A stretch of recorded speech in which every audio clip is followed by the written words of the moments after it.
તો ઓપરેશન સિંદૂર બાદ પ્રથમવાર પીએમ મોદી ગુજરાત આવી રહ્યા છે। 26 મેના રોજ પીએમ મોદી વડોદરાની મુલાકાત લેશે। પીએમ મોદીના આગમનને લઈ તંત્ર દ્વારા તૈયારીઓ શરૂ કરાઈ છે। જૂના એરપોર્ટથી એરફોર્સ ગેટ સુધી સિંદૂર સન્માન યાત્રાનું આયોજન કરાયું છે। તો સિંદૂર સન્માન યાત્રામાં પીએમ મોદી નારી શક્તિનું અભિવાદન ઝીલશે। વિવિધ સંસ્થાની 60,000 જેટલી મહિલાઓ પીએમ મોદીનું અભિવાદન કરશે। તૈયારીઓને લઈ મ્યુનિસિપલ કમિશનરની TV9 સાથે ખાસ વાતચીત સામે આવી છે।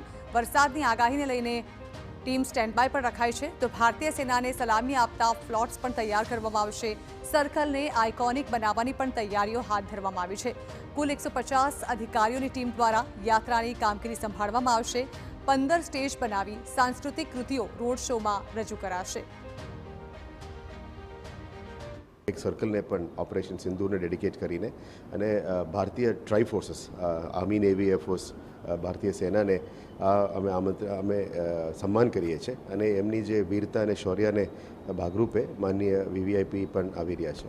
એટલે સર્કલ્સની લાઇટિંગ, સર્કલ્સની ડેકોરેશન્સ અને ટ્રાય કલરથી અને ટ્રાઈ ફોર્સીસની મોટિવેશન વધારવા માટે વડોદરાના નાગરિકો દ્વારા એ સન્માન કાર્યક્રમ આયોજન કરવામાં આવી રહ્યા છે। એને સપોર્ટ કરવા માટે અને એને થોડો વેગ આપવા માટે વહીવટીતંત્ર